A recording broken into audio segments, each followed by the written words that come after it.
There we go. All right, and we are back. Just realized I was on the wrong page, so had to fix that. Anywho, we're on chapter 6 of John Maxwell's The Leader's Greatest Return. And before we get started in that chapter, we're going to go ahead and invite some people on here. And that's how I knew that I was on my page and not Jeff's. I looked at the invite list and I'm like, this is different from what we usually have. I'm like, what is this? And I was like, oh, that is because we're on my page. Let's see. Happens. Dusty.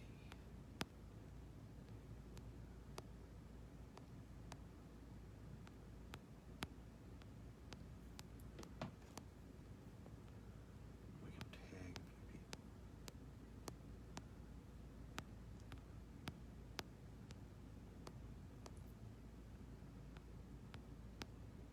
Is that tag a few people?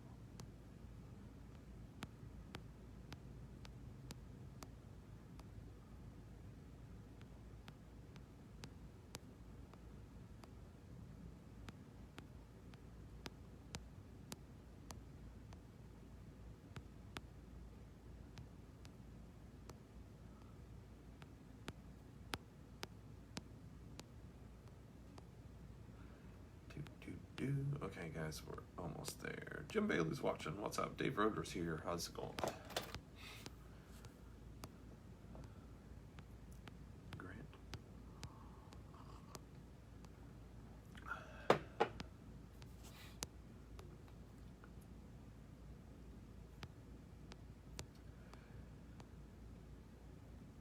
Kelly. Bess is here. It's funny that it says bring them on camera. Can you do that now? Are they letting you do that now? It says bring them on camera, so the functionality is still there. That's kind of weird. Yeah, that is weird. All right, here we go. Hello, hello. We're gonna have to try that again. Maybe they did Facebook fix that? Who knows? Because they took it away because the algorithm was all messed up. People were just jumping on Facebook Lives and dual Facebook Lives and eating up all the traffic. So today we're on chapter 6, empowering leaders. Yesterday we were on equipping leaders. So equipping is providing some of the information. Empowering, more to do with the compliments. Used to allow Facebook took off. I know, but now it says I'm getting messages that say bring them on camera. So I don't know what that's about. I'll have to try that. So release them to their potential. It says one of the most powerful things you can do as a leader is release the leader to develop and reach their own potential. So you're basically, you're giving people the stuff they need and then you're pushing them out the door to say, look, this is not something that can be trained in the classroom. It has to be trained in the field. It is difficult for people to rise up if their leader refuses to put the wind of empowerment underneath their wings. Meaning, some people are like waiting for you to say go, waiting for you to say get out the door. And this is very true inside of direct sales, inside of network marketing, inside of any business. For people to take the reins and go, sometimes you have to give them permission, encouragement. There's different things. John goes over all of them here. Why some leaders don't empower others. Number one, lack of time. They're like, I'm too busy trying to run the business, right? I'm too busy trying to get things going to sit down and teach anybody anything, which is a mistake. And that's why in direct sales and network marketing and MLM, they teach drive people to events. Drive people to events. Driving meaning promote people to events. If you constantly drive traffic to events, then the event should take care of the majority of it. It doesn't take care of all of it, but it takes care of the majority of what's going on. It actually sifts through and teaches you who's really willing to do this and who's not, because there's no purpose in sitting down with a bunch of people who aren't willing to come out to begin with because they're not going to set the right example to be able to follow. So, lack of confidence in others. Some leaders have a difficult time trusting others and placing confidence in them. Trust usually comes from a deep-seated self-evaluation or self-esteem. A person who doesn't have self-esteem does not try to give power or encouragement to other people. And I'll do it best mindset. I think the perfectionist mindset, like I have to do this perfect before I can teach anybody to do it, which is totally incorrect. You'll learn along the way. Personal enjoyment doing tasks themselves. So basically, you don't want to give this away because it's something you like doing. In direct sales and network marketing, MLM, it really doesn't make sense. Because even if you like doing all the presentations, even if you like doing all the contacts, the whole goal is to get a lot of people doing a little bit over a long enough period of time, and then you'll kind of be able to walk away, which is the goal. I mean, I still meet people who don't get it. They're like, I just want people to get on my team and do what I say. I'm like, well, nobody's really looking for that. Like, that's not motivating. James, how are you?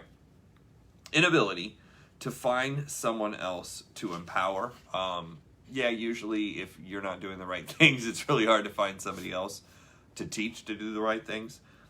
Ignorance or inability to empower others. You just simply don't know how to do it. This was kind of the big one for me. I wanted to do it. I had people around me. I just didn't know how to do it. I didn't grow up in an environment where encouragement was there. Typically, the encouragement was more of a tear down technique. Justine, hello. It was more of a tear down. That's kind of the environment that I grew up in. People tearing each other down, telling each other why they're not going to do it, why they're not going to make it, how they're not going to make it. That necessarily doesn't, give you any of the skill set to be able to help other people succeed. 3 main keys to becoming an empower and leading. Number 1, respect. Earn the power of credibility by achieving success. A lot of people want to teach people how to do this, but they don't know how to do this. Meaning, they haven't recruited anybody, but they're trying to teach people how to recruit. It is different. It takes a different skill set. And here's the thing. If you haven't done it in a while, that's another thing. You can lose that edge. Like, I've found that if I haven't recruited somebody within 30 days, I've already lost the edge.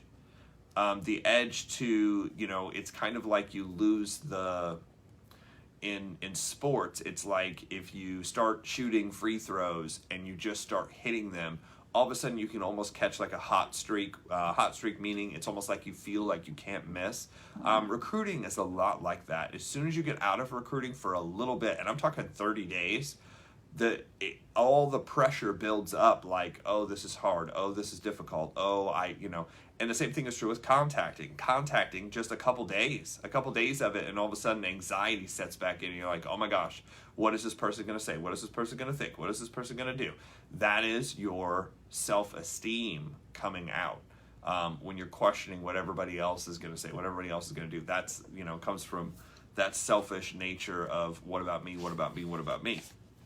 2, relationships. Be secure enough to give your power away. When you have good relationships with people and you know who people are and you know what they're going to do. I mean, I think, John has this pretty easy because great people want to be around. Here's the thing. Typically, destructive people don't want to be around good people. Why? Because they get found out. So one of the things that I think is really interesting about direct sales and network marketing is anytime I'll actually run into somebody that's like, oh, I just absolutely, definitely would never be around that kind of an industry. I know right off the bat that there's probably something destructive or poisonous or just screwed up usually with that person. And I've found it out many, many times because I found a way to recruit some of these people, and then it came out once they were in the environment. What I've also found is people who have low self-esteem, who can't hide behind a title, can't hide behind a desk, can't hide behind, their management structure, don't do very well in an open environment. They're not productive inside of, the environment of you have to produce. I'm really good at telling other people what to do, which basically means you're not really good at doing much.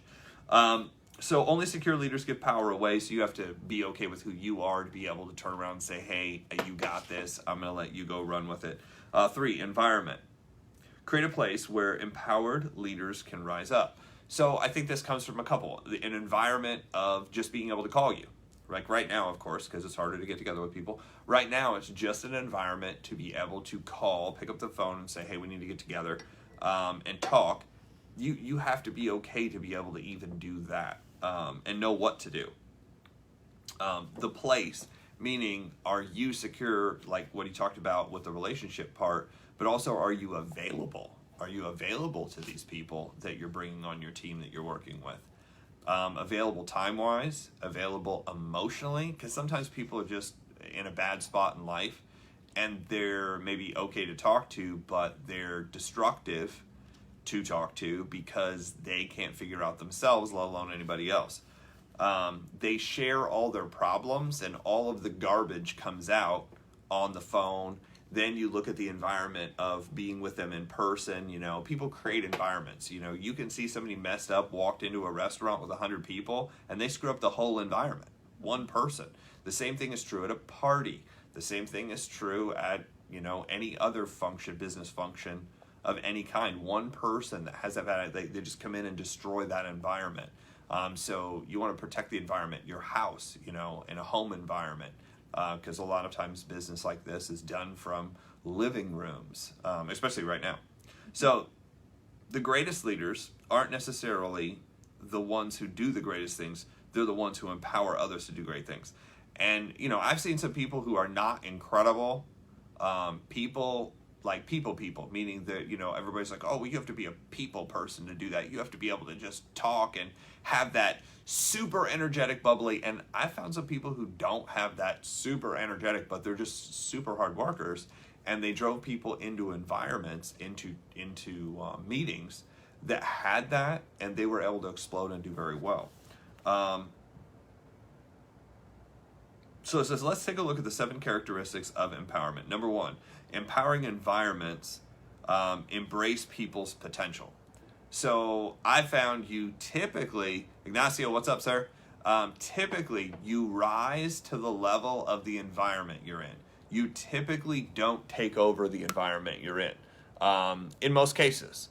It takes getting to a certain point to be able to go in and take over an environment. But like they said, if you're the smartest person in the room, you're in the wrong room. If you're always the smartest, let's put it this way. If you're always the smartest person, if you're always the most skilled, most gifted, most talented, you're in the wrong room, meaning you're just not around any other people who can lift you up, make you grow, something to strive for. 2, empowering environments. Give people the freedom. Give people the freedom to go do it their way. So there's a phrase inside of direct sales and network marketing that says that everything has to be duplicatable, and that's incorrect. It's not about perfect duplication. Duplication means you're going to do exactly what I do and say exactly what I say. You're you, I'm me. We have different personalities.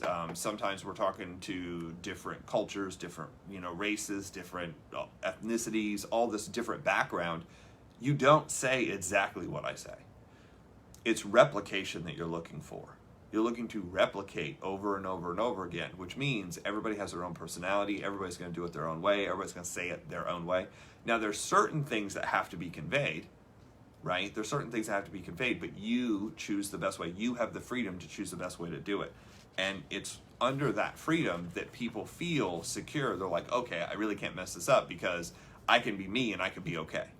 Now, if you're not okay with who you are and you need to change, then follow somebody else. And do say what they say in the order that they say it. And then you'll start getting the results they have, and then you can kind of work your personality in afterwards.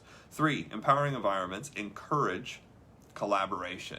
So when you have a lot of people going in the same direction, setting goals inside of a company, inside of an environment, when you have people actually setting goals, what happens is as one person hits the goal, other people look to that person and say, well, if they did it, I could do it.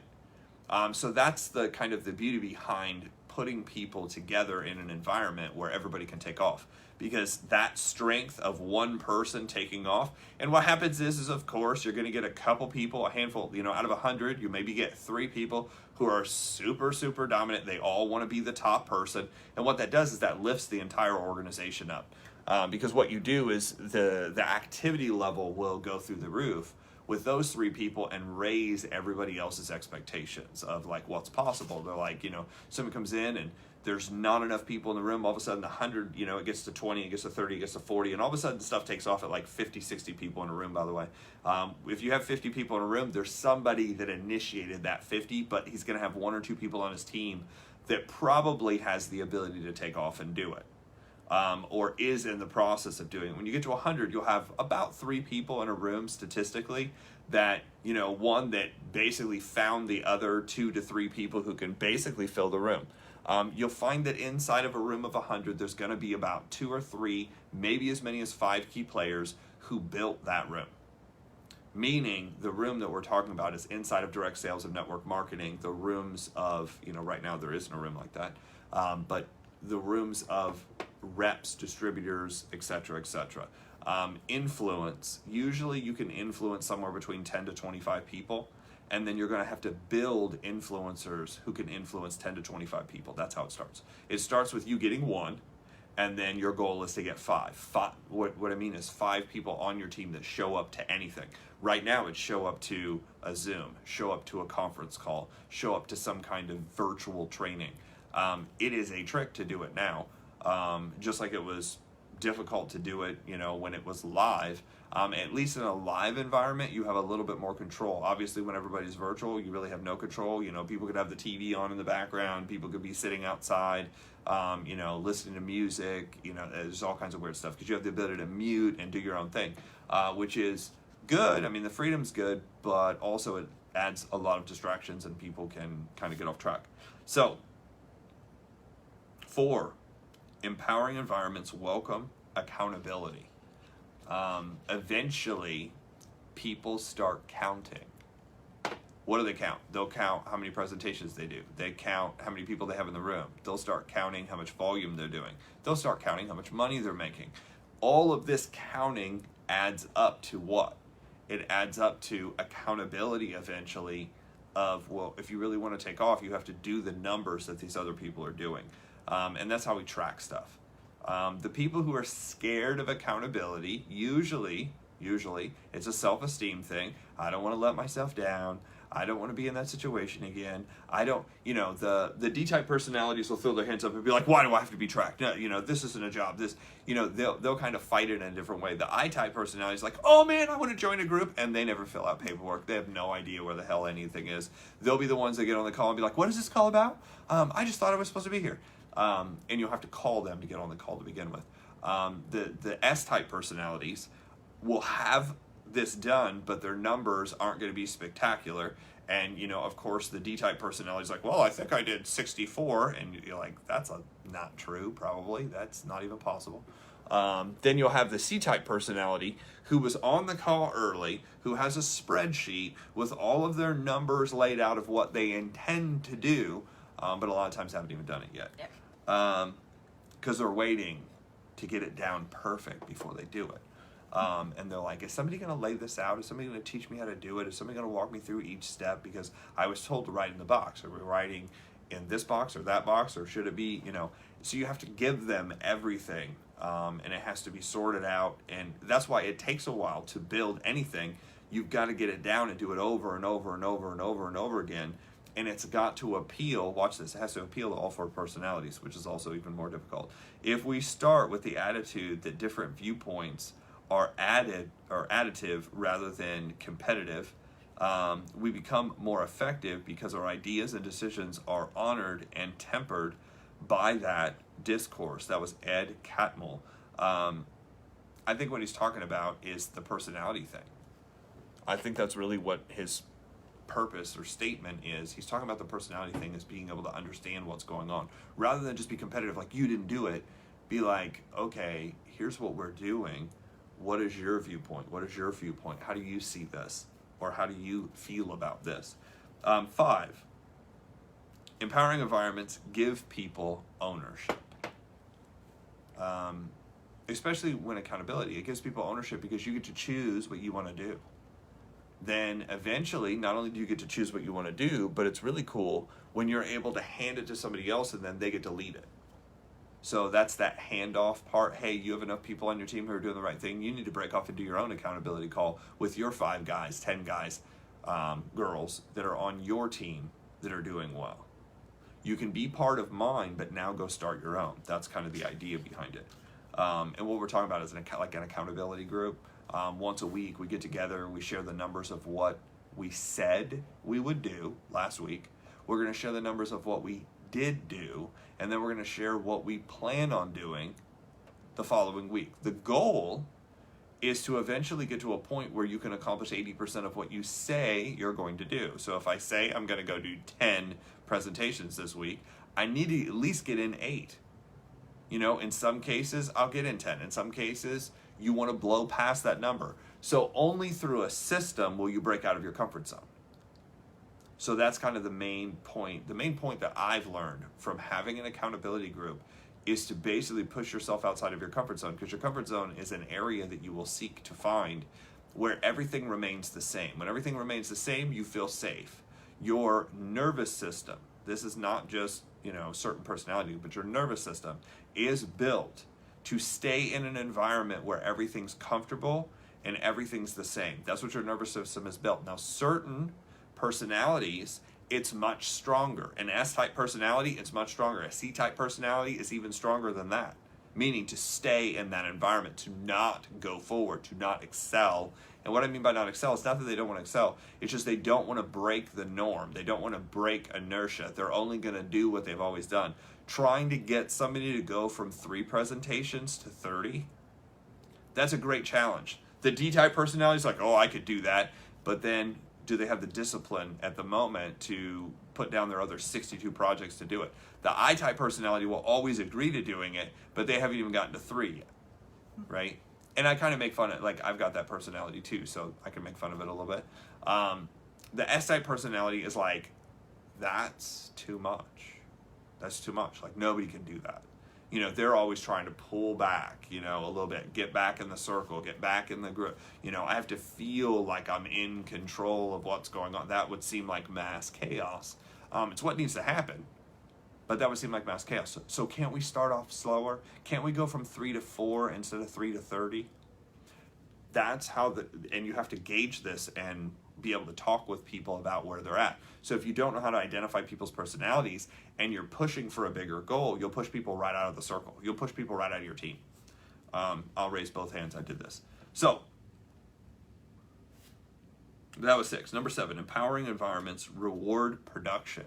So this is why inside of every direct sales, inside of every network marketing company I've ever been around, they always do recognition. Recognition, recognition, recognition. Recognition for the people who show up. Recognition for the people who show up from the farthest away. Recognition for people who show up the longest. Recognition for people who do any type of production, meaning they get any type of sale. Typically, we always recognize those who have a new customer. We'll recognize those who have a new representative, agent, associate, IBO. They're called different things in different companies, but basically somebody who's signed up to actually sell and market their products.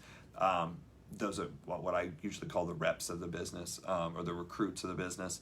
Anybody who recruited somebody. Anybody who hit a new pin level. Most of the companies have levels, and the levels are built to move people out of their comfort zone, by the way.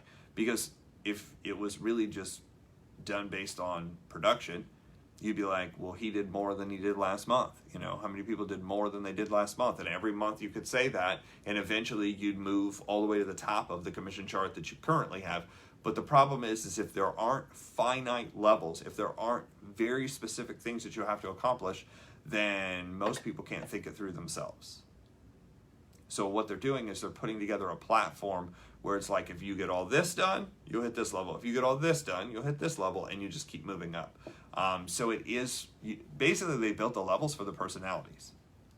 So that way everybody has a clear and concise amount that they have to do to get to where they're going. So how I empower my leaders using the 10-80-10 rule, the first 10%. So it says leadership, like swimming, it can't be learned by reading about it. Leaders basically have to get thrown in the pool. He doesn't say that. It says leaders become leaders by practicing, by going out and actually physically doing it. It's very difficult to learn swimming in a classroom, unless the classroom is in a pool, which usually doesn't happen. So you have to get in the water to figure it out. And the same thing is true with leadership, and the same thing is true with direct sales and network marketing. You're not going to be able to learn all of it in a classroom. The saying goes, 1 hour in the field is worth 20 in the classroom. Meaning you're going to have to spend way more time to get stuff than actually going out and physically doing it. So, 10%. You've probably heard the phrase, all is well that ends well. It's the title of the play. William Shakespeare, like many saying, coined the playwright more than 400 years ago. There is a truth in it. But I also believe all ends well that begins well. So he's like, don't just wait for the end. Start out the right way.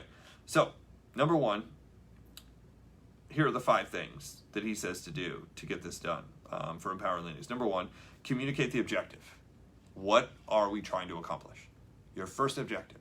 Your first objective inside of our team is to get paid and promoted. It's your first objective, to get paid and promoted. Teresa, how are you? So he says, we're going to have to do a couple things. We're going to have a clear vision of what that looks like, where we're going. The mission, so the vision is where we're going to end up at a certain moment in time. The mission is how are we going to do it? Like, what are the steps? Who are we talking to? Where's the list coming from? Is it leads? Is it people you've created? Who are we talking to? The purpose, why we're doing what we're doing. Why are you doing this? So that's where it becomes all about them, right? That's their dream. That's their goals. What are you trying to accomplish? And then last is the values. The values of what we, what is our standard to be able to do this? 2, I ask questions to help them. And I help them plan it out. What is your first plan to getting this done? Well, let's create a list of 10. We're going to create a list of 10 people, and then we're going to go out and talk to them. That's like as simple as possible. Our goal is to get you paid and promoted, so what we're going to do is go out and talk to the first 10. Here's exactly what we're going to say to them to basically get in front of them. Do me a favor. I want to share with you something that I'm working on, so if you run into the right person, you can refer them to me. That's basically as clear as possible, right? You're giving them exactly what you're going to do and exactly what you want from them. That's why that contact works, by the way, so well. Do me a favor. I want to tell you about something I'm working on, so if you run into the right person, you can refer them to me. The goal of a presentation is to educate people on what you do. The goal of direct sales and network marketing is to educate people on what we do. The reason why they hired direct sales people, if you're in a direct sales company, the reason why they hired you to go out and promote the product is so that way they're not doing commercials. You are the commercial. Therefore, you have to be the educator of the product line. That's why they'll pay you big money to do that. Because if not, they could just take all the money from all the reps and go pay one person to go advertise it. Because there's 2 ways to market a product today. Well, there's actually 3. The third way is you just put it out there and let everybody else basically put it online, which is disastrous in some cases. So, 2, I ask questions to help them plan. Things I'm planning, what is the potential? What are potential problems that can happen? Do you have any questions about how this works? How can I help you? Never tell people how to do things. Tell them what to do, and they'll surprise you with their ingenuity. That was George Patton. So, George Patton was like, look, the goal is to take the mound, or the goal is to take that, city. He left it up to the lower level leadership to figure out how they were going to do it. It's your goal, and obviously at war, it's your goal and it's your life, so you make the best decision for you and your company that you're working with. 3, provide resources. So, like, I just got some people started. What resources do they need? Well, they need the text message that goes over first. I sent that. They're going to need basically how to book an appointment. So I sent that. They're going to need, the next thing is how to pre-qualify. So I sent the pre-qualification form. After they pre-qualify people, they're going to need how to basically 3-way text it to somebody who can present the information to people. I sent that over. So once you're providing that material of exactly what to send over, exactly what to say, exactly what you're trying to accomplish, it becomes much clearer, and then you can walk step by step through the process. What becomes difficult in direct sales and network marketing is when it's not written out, when there's no manual, and it's just like, hey, we sell this product. Okay, how do we do that? Well, you just go out and talk to people. Okay, how do I do that? Well, you just be yourself, but be excited. But just be yourself. But, don't tell them anything. Okay, just send them the website and then chase them. That's basically what I hear in most people's trainings. So, I offer encouragement. Some of the greatest words inside of direct sales and network marketing is, I believe in you, and I know you can do this. There were a couple guys that I worked with that at an event, you'd shake their hand and they would like have this stare that like could pierce through you. And they would basically just build people's confidence. Like that was the whole goal of shaking everybody's hand and talking to everybody, was just to build confidence. Like, hey, great, did you have a good weekend? What'd you like best about what's going on? And they're like, man, I can just tell that you see it, that you can do it. I believe in you, and I can see this happening for you. And it's really, you have to have that belief in the person long before they have the belief in themselves, because people will generally rise to the expectation of those they admire and respect. It's pretty interesting. 5, I release them to take ownership. So at that point, you're like, you know what to do, you know how to do it, now let's make it happen. So I go through the first 10 presentations with people, sometimes the first 20, sometimes the first 30, and then eventually I'm like, okay, you got it. Now, for whatever reason, if it's not working out, I was like, okay, well, let's take it back a step. I'll help you out with the next couple. This just happened with somebody on the team, is they were trying to do everything themselves and it just wasn't working out. I was like, well, why don't you, just hand me the next couple people, the next 2 people? One of them got in. And they were like, okay, what am I doing that you're not doing? Well, it could just be numbers, but I don't want too long to go without success, because too long of beating your head against the wall without success, all of a sudden you think there's something wrong with you, the system, somebody, so you can kind of rein it back in. Something that, actually, I probably never have even talked about that, but that's something that I've learned to do. So, identify 6 levels of empowerment. Level 1, I look into it. Report. I'll decide what to do. That's the least empowering. And when you're deciding what to do, you're basically meeting with somebody, looking at what's going on. They're asking you questions, and you're telling them exactly what to do. By the way, that's not necessarily the best form of leadership. It's more mentorship. Hey, you don't know, so here's what to go do it, and then we'll talk again. Level 2, I look into it, report, alternatives with pros and cons, and your recommendation, meaning you're now asking the other person, what do you think needs to happen? And then you're instructing them based on what they said. Sometimes they're going to get it right. Most of the time, they're not going to get it right, especially when you're new. When you're new, you just don't know. You're like, well, I don't know what I should do. I mean, should I go talk to him again? No, you should probably go talk to new people. That's, I find that to be a big conversation. Level 3, I look into it. Let me know what you intend to do, but don't do it unless I say yes. Now, a lot of times what John's talking about is inside of a job environment, right? This is a W-2 environment that he's talking about. Most of his books are built for the W-2 world. W-2 meaning an employee.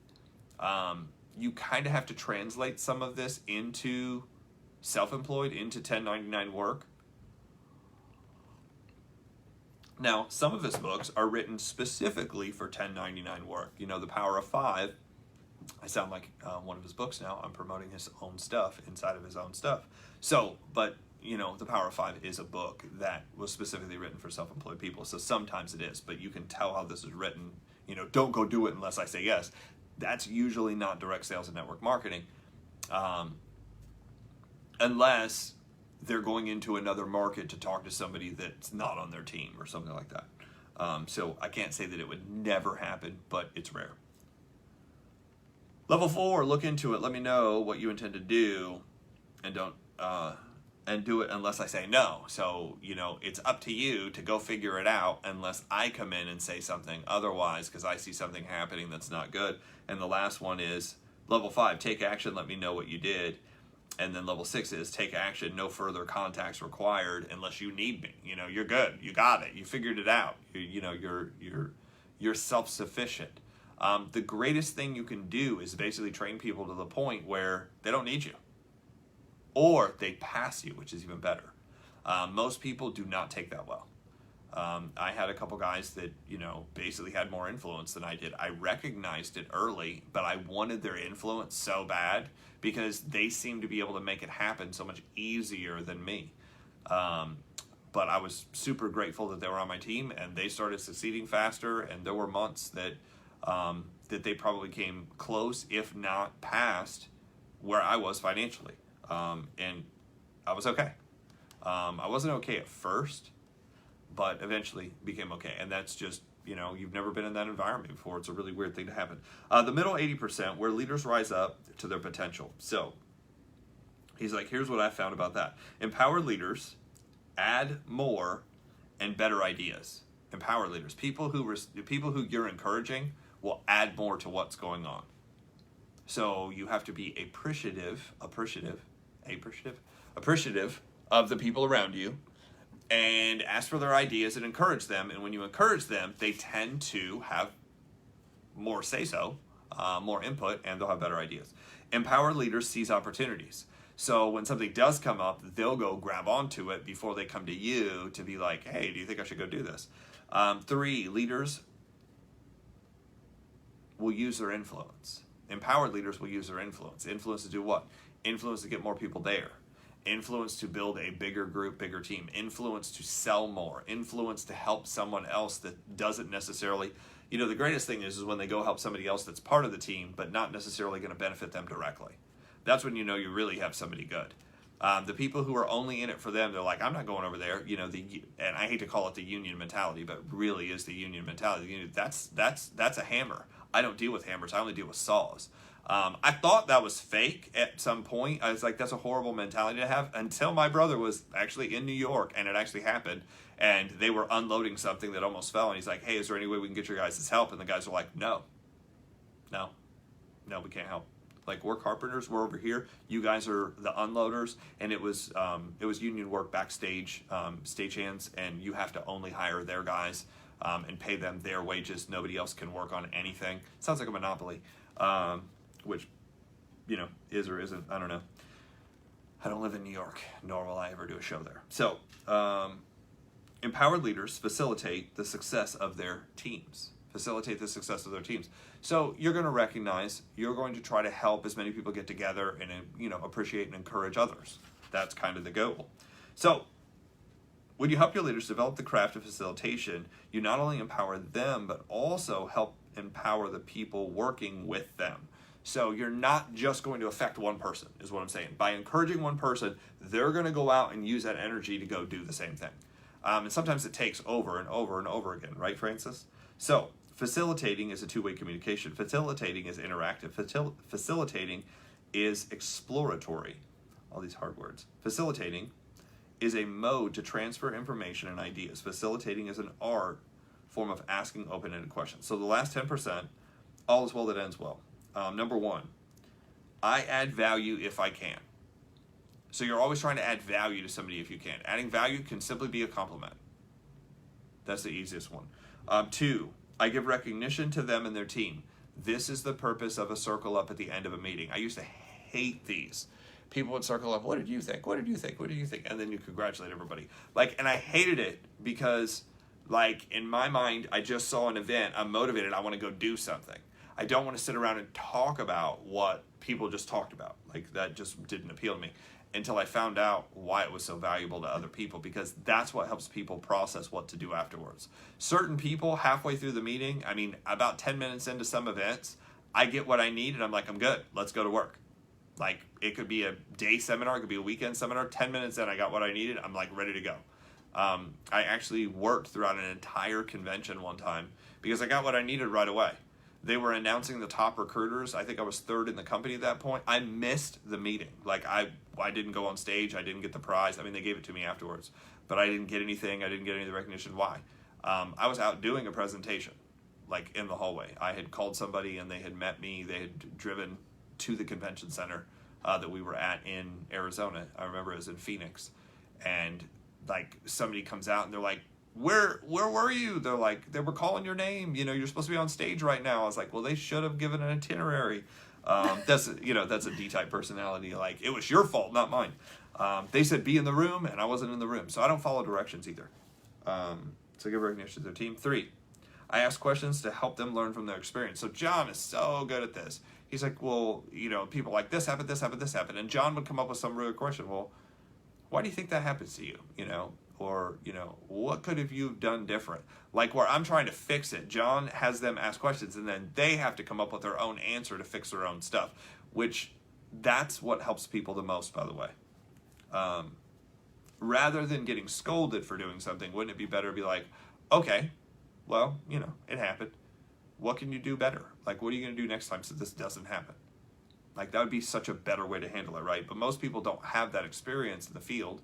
The deepest principle of human nature is the craving to be appreciated. To be appreciated. That's why we talk about compliments so much. Complimenting people on what they're good at. Complimenting people on what they do. It's difficult to do inside of a work environment because you're like, you know, you're thinking, compliment people, and then you're like, well, that lazy bastard doesn't do anything. You know, what am I going to compliment them on? You're so good at being lazy. How do you get out of doing work every day? You know, how do you take longer breaks than I do and that everybody else does? Like, how do you get away with that? So. How was your experience? So John talks about some questions. How was your experience? What did you learn? What would you have done differently next time? I would have gone and gotten everybody coffee. By the way, if you're going to be late, buy everybody coffee. I'm just saying, like, that really does work. I was running late to a meeting. I was like, oh my gosh, I'm running late and I'm just happy to be over at Starbucks. And I was just wondering if anybody wanted anything. And people are like, oh, no problem. Yeah, I'll take this. I said, it's on us. From empowered to empowering. From empowered to empowering. So you get the information first. It says, my approach to empowering. Mark described this power. We identify the issue. We discuss the content. We list the options. We settle on a direction. And then we ensure the buy-in. So that's kind of how they make a decision to kind of move forward on something. Identify the issue. What's wrong? What needs to happen? Discuss the context. Here's why it happened, where it happened, when it happened. We list all the options. Well, we could do this, we could do this, we could do this. This would move us forward. We settle on a direction. Okay, here's what we're going to do. And then does everybody agree upon and going to follow what we say to do? And then they go do it. So John goes on to talk about what Mark learned from him and what he learned from Mark. I'll let you read that on your own. And that is a wrap. That's a wrap. So that's what we got for chapter 6. Yep. And honestly, you pretty much went over everything on that chapter. I have nothing to add because you basically said it. So that is it for today. And tomorrow, Bess will be doing the show because it is Wednesday. So if you guys would like to jump on the show tomorrow, you want to go to Bess McCarty's page or go to MLM Lunchtime Leadership Show Facebook group. And go like that, go be part of that group so that way you can see the video and also get the notes. We actually have a couple meetings and he has a meeting and I have an appointment, so the notes will be posted later this evening because we got a lot of stuff to do. So if they're not up right away, we're getting to it. It's just we're working. So if you guys would like those notes, you want to go to that page and we will post them later. But tomorrow, Bess McCarty's page, and go follow us on YouTube by searching MLM Lunchtime Leadership Show. And we're downloading each one of these videos and uploading it to there. So with that is what we have for you guys today. And you'll see Bess tomorrow, but we'll see you on Thursday.